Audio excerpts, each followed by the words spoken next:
또래보다 크면 약간 뿌듯하잖아. 아, 내가 잘 먹였나? 그렇다고 남들 크는 시기까지 계속 쭉 크느냐? 그러니까 이미 이제 성조숙증인데 이러면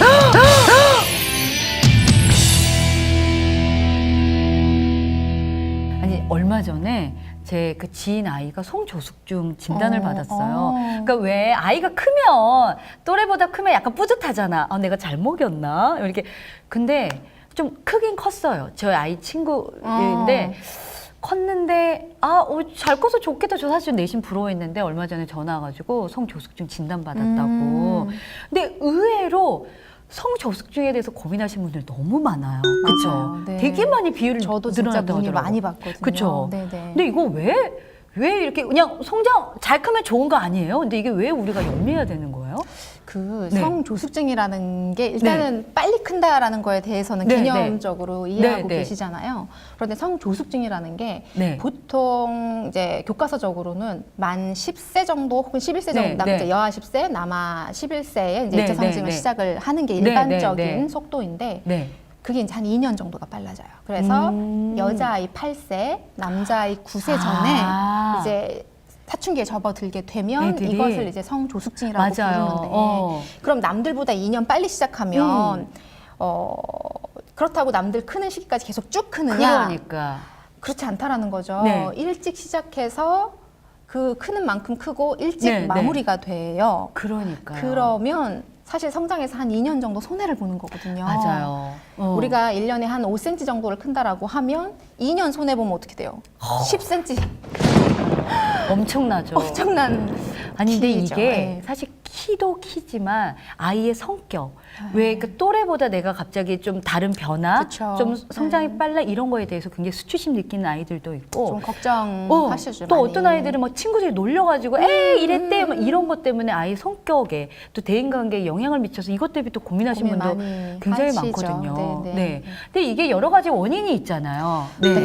사실은 뭐 네. 특별히 어떤 원인이 딱 한 가지다 이렇게 말을 네, 할 수는 네. 없는 질환이고요. 네. 아마도 우리가 영양 상태나 이런 것들이 많이 좋아졌잖아요. 그리고 뭐 유럽권이나 이런 그러니까 우리가 이제 과거에 뭐 1960년대나 이때 초경 연령이라든지 네, 네. 이런 것들하고 그러니까 우리나라하고 뭐 유럽권이나 이런 데를 비교하면 유럽권이 훨씬 더 빨랐거든요. 맞아요. 그런데 지금은 이제 저희 나라도 그러니까 우리나라도 점점 이제 이게 빨라지면서 사실 큰 차이가 없어지고 있거든요. 네, 네. 영양 상태의 개선이라든지 이런 것들이 조금 빠른 성장을 하게 되는 것들에 네. 영향을 줄 수가 있고 또 하나는 아마도 환경 오염, 환경 호르몬 이런 것들이 맞아요. 이제 성 호르몬과 유사한 작용들 교란을 그쵸, 시키면서 성조숙증이나 이런 것들이 많이 발생을 하고 있는 그런 것으로 보고 먹는 있어요. 것도 그렇고 네. 또 어디서 보니까 요즘 아이들이 워낙 빨리 스마트폰을 이제 미디어 세계를 접하다 그렇죠. 보니까 네. 성적으로 너무 노출이 되는 게 오히려 또 조숙증에 영향이 있다. 할 수 있는 네, 네. 환경들이 너무나 많다 많죠. 보니까 네, 사실은 네. 좀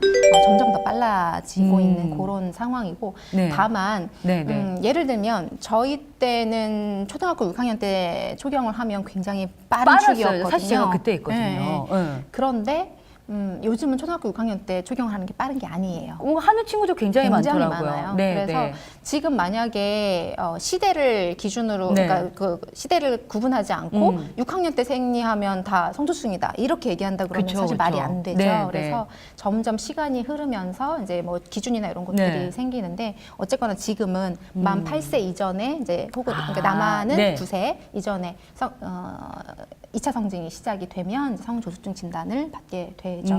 보통 여자아이들 네. 같은 경우에는 네, 이제 네. 뭐 엄마들이 좀 케어를 많이 해주시니까 뭐 가슴이 아프다고 어, 표현을 한다든지 제 지인도 그래서 알았대요. 얘가 엄마 자꾸 아파, 뭐가 만져져, 막 이랬대요. 맞아요. 네. 그래서 금방 발견을 하게 되는 경우도 네, 여자아이들은 그걸로 시작이거든요. 네, 네, 네. 그런데 남아들 같은 경우에는 고환 사이즈가 커지는 걸로 시작이에요. 겉으로 드러나는 근데 잘 확인이 안 되잖아요. 맞아요. 네. 그래서 남자아이들은 이미 사춘기의 증상들 우리가 흔히 아는 뭐 목소리가 굵어지고 네, 네, 네. 뭐 솜털이 좀 거뭇거뭇하게 변하고 뭐 여드름이 나고 이런 경우에는 이미 사춘기 진입을 해서 한 1년 이상, 2년 뭐 이렇게 네, 네. 지난 시점쯤인 경우가 많기 네, 네. 때문에 조금 발견이 늦어지는 경우들이 있어요. 그래서 만약에 조금 걱정이 네, 되신다 네, 네. 남자아이 같은 경우에 네. 그러면 뭐 간혹 아빠와 같이 목욕탕에를 가서 한 번씩 이렇게 확인을 해보시는 거. 그런 아빠들이 것들. 데려가야 말이지. 네. 또. 근데 네. 그것도 참 지금까지, 그러니까 그 예를 들어 뭐 초등학교 고학년이라든지 중학생 아들을 두면서 사이가 그때까지 목욕탕을 같이 갈 수 있을 정도의 그렇죠. 사이를 만들기 위한 네. 투자가 있어야 되는데. 그럼요, 참, 그럼요. 네. 네. 아, 그러면 이거를 좀 예방하거나 아니면 이미 우리 아이가 성조숙증 진단을 받았어. 그럴 게 그 다음 우리가 어떤 행동을 취해야 되는지 이런 것도 또 많이 궁금해하실 것 맞아요. 같아요. 네. 네. 그 만약에 네. 우리 아이가 평균적인 성장과 좀 다른 성장을 하고 있다면, 그러니까 즉 네. 너무 작거나 아니면 어. 너무 크거나. 물론 성조숙증은 네. 큰 아이한테 발생할 가능성이 높아요. 네, 네. 하지만 예를 들어서 굉장히 작은 친구인데 네. 부모님들도 키가 작으시고 네, 부모님들이 어렸을 때 성조숙증 경향이 있었다라고 네, 네, 한다면 이 아이도 가능성이 있거든요. 키는 작아도 키는 그러니까 작아도. 키로는 알 수는 없는 거네요. 그렇죠. 사실 키만 가지고는 알 수가 아. 없으세요. 네, 그래서 만약에 네, 가족력이나 이런 것들이 의심이 된다라고 하면 잘 관찰하는 게 필요하고 네, 네. 1년에 몇 센치씩 크는지를 관찰을 좀 하시는 게 필요해요. 우리가 그 사람이 이제 네, 태어나서 성인이 될 때까지 키 성장하는 네, 네, 그 네. 패턴을 보면 보통 우리가 두 돌, 처음에 네, 태어나서 네. 보통 50cm 되잖아요, 그쵸. 애기들. 평균. 급성장 시기가 네, 있죠. 맞아요. 네, 네. 그래서 두 돌 때까지 한 37, 8cm가 더 커요. 사실 2년 동안에 37, 8cm 큰다 그러면 진짜 그쵸, 어마어마한 그쵸. 네. 속도죠. 그러고 나서는 조금 완만하게 자라게 네, 되는 네. 시기가 돼서 이때는 한 5cm, 6cm 정도가 1년에? 네, 평균 네, 네. 성장이세요. 그래서 아이가 자라면서 우리 뭐 1년에 한 번씩 키 쟀을 때 그 키가 어느 정도 자라고 있는지를 관찰을 좀 꾸준히 하시는 거죠. 그 패턴이 갑자기 달라져. 예를 들면 1년에 원래 한 5cm 정도 크는 애인데 이번에 7cm가 컸어. 그러면 조금 이상한 거니까 한번 체크를 해볼 필요성이 있으신 거죠. 그러니까 네. 그런 식으로 키 크는 패턴들을 보시게 되고 우리가 급성장기, 그러니까 사춘기에 들어가서 네, 네. 뭐 1년에 10cm가 넘게 컸어요. 이런 얘기들 맞아. 많이 엄청 많이 들었는데. 네, 많이 하시죠. 뭐 방학 끝나고 했더니 뭐 5cm가 근데 컸어요. 지금 뭐. 그거 바라고 있잖아요. 우리 아들 때. 그 시기에 확 클 것 같아. 그래서 일단은 네. 그 사춘기에 들어가게 되면 이제 키가 많이 네, 크는데 네. 그것이 만약에 혹시 너무 빨리 온다면 아, 급하게 크는 어. 그 시기가 너무 빨리 온다면 그것도 네, 체크를 네. 한번 해보셔야 되는. 그러니까 수시로 아이의 키를 좀 관찰할 네, 필요는 네, 맞아요. 있겠네요. 네, 네. 네. 키 재는 것도 또 하나 좀 말씀을 네, 네. 드려야 될 텐데 보통 키는 아침 키와 저녁 키가 다릅니다. 아, 진짜요? 네. 그럼 언제가 제일 커요? 아침이 크죠. 아침. 키는 아침에 재야 돼요. 아침에. 네. 아, 나 그랬으면 좀 더 컸을 텐데. 그럼요. 한 0.5cm 정도는 더 컸을 거예요. 네. 보통 키를 재는 시점들을 좀 규칙적으로 하시는 게 필요해요. 아, 사실 이것도. 바쁜 아침에 네, 네. 키를 잰다는 게 좀 그러니까. 힘드실 수는 있잖아요. 네, 네. 그러니까 그럴 때는 뭐 뭐 저녁에 주말, 재셔도 또 네, 주말에, 맞아요. 주말 아침에 응, 아이 키 주말, 재면 좋겠네요. 그쵸. 우리 예를 들면 워킹맘들은. 보통 네. 저희가 그러니까 키를 네. 잰다고 할 때 뭐 네, 네. 매달 뭐 첫 번째 주 뭐 토요일 뭐 이런 식으로 나름 키 재는 날을 정하는 거죠. 네, 그래서 네, 네. 비슷한 시간에 네, 거의 네. 동일한 시간에 키를 재주시면 그 아이의 성장을 훨씬 더 네. 정확하게 볼 수 있고 예측할 수 있게 되는 거죠. 그럼 성조숙증이 이제 키에 일단 연관이 있어서 체크해 보시는 거 너무 좋고, 만약에 우리 아이 이미 이제 성조숙증입니다 이러면 야, 이제 어떻게 하는지 키 멈추는 건가요? 막 이제 이러면서 또 겁먹잖아요. 이런 분들에게 그러면 적절하게 우리가 어떻게 대처를 해야 되는지 길은 있다. 네. 걱정하지 네, 말아라. 네, 이런 것들 좀 그렇습니다. 말씀해 주시면 네. 좋을 것 같아요. 그 성조숙증이라고 진단을 네, 받으면 당장 생리를 할 것 같고 그러니까. 당장 키가 안 커버릴 것 같고 두려워. 너무 겁들 많이 네, 내시고 네. 많이 불안해들 하시더라고요. 그런데 사실은 이 아이가 어느 정도의 속도로 클지는 사실은 진짜 케이스 바이 케이스예요. 네. 그리고 이 아이가 현재 네, 네. 키가 어느 정도냐 이것도 굉장히 중요하죠. 그래서 정말 예를 들어서 네, 네. 예상 키를 지금 이제 네, 뼈 나이를 네, 네. 측정을 해서 예상 키가 150이 안 된다라고 하면 조금 적극적인 치료가 필요하신 거죠. 일단 시간을 벌 수 있는 네, 네. 호르몬 치료들이라든지 네, 성장 네. 호르몬을 직접 맞추는 경우들도 있고요. 그다음에 제가 한의사니까 한방 치료로는 성장에 도움이 되는 네, 그런 네. 치료들을 같이 병행을 하게 되는 이런 것들이 좀 이제 권장이 될 테고, 다만 이 친구가 굉장히 키가 커요. 네, 네. 예상 키도 그닥 그렇게 작지 어. 않아요. 다만 또래보다 일찍 이제 추경을 하게 되면 그 처리를 어떻게 할까? 우리 아이가 심리적으로 위축되지는 그러니까. 않을까? 이런 것들을 걱정을 좀 많이 하시게 되거든요. 그런데 네, 오늘 네. 제가 뭐 예를 들어 유방몽울이 지금 뭐 초등학교 1학년에 유방몽울이 잡혔어요. 네, 네. 그렇다고 내년에 바로 생리를 하느냐?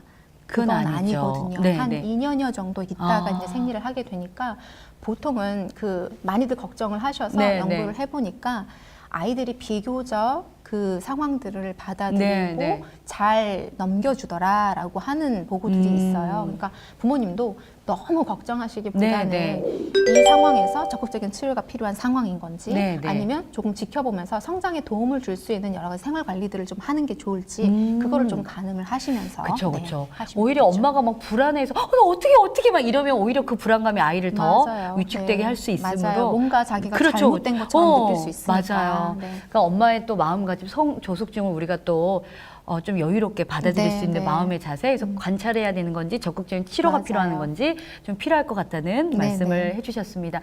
그러면 성저숙증을 예방하기 위해서는 좀 우리가 주의해야 될 이것만은 좀 조심하세요 이런 것들 좀 말씀해 주시면 좋을 것 같아요. 네.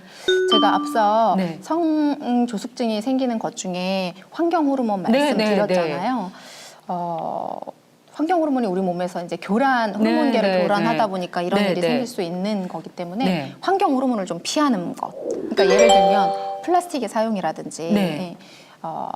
음식이나 이런 것들도 가능하면 유기농 이런 것들을 좀 먹는 습관이라든지 이런 그렇죠, 것들이 좀 중요하겠고 네, 네. 그 다음에 비만을 좀 조심해야 돼요. 살이 찌고 지방세포에서 네, 성호르몬하고 유사한 작용을 하는 작용을 할 수가 있기 때문에 비만 관리, 그러니까 비만이 되지 네, 않게끔 관리하는 것이 그러니까 잘 먹으면 나중에 다 키로가니까 괜찮아. 이게 꼭 정답은 아니네요. 네. 네. 특히 여아의 경우에 그러니까 남아는 조금 영향이 좀 덜하다고 네, 해요. 네, 네. 하지만 네. 여아의 경우에는 7세 때 BMI, 그러니까 7세 때 우리 BMI라는 게 키하고 체중 네, 네, 사이의 네. 그 비율이잖아요. 네, 네, 네. BMI가 높은 친구들이 성조숙증으로 갈 가능성이 아주 높아요.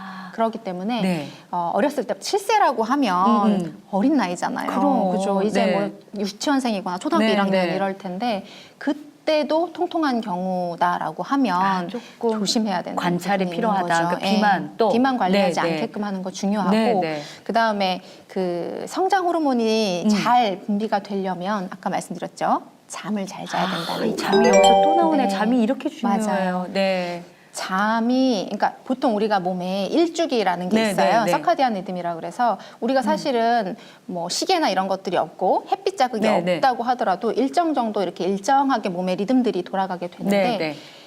성장 호르몬은 달라요. 잠을 박탈을 하면 네, 네. 성장 호르몬이 정말 많이 안 나와요. 네, 그렇기 때문에 네, 네. 잠을 충분히 자는 것 그리고 네. 밝은 빛이나 이런 것들로부터 조금 이제 깜깜하게 해놓고 자는 것 네, 네. 그다음에 음식이라든지 아까 말씀드렸던 네. 그런 환경 호르몬에 노출될 수 있는 것들을 조금 피하는 것, 비만 네. 관리하는 것 이런 것들이 성조숙증을 예방하는데 굉장히 중요한 사항들이겠습니다. 네, 손을 좀 뒤로 그래, 잠깐 뒤로 하자. 그래. 미안해. 족삼리라는 혈자리가 네, 네. 있어요. 아마 여기는 위중이라는 혈자리고요. 또 눌러주시면 되겠죠.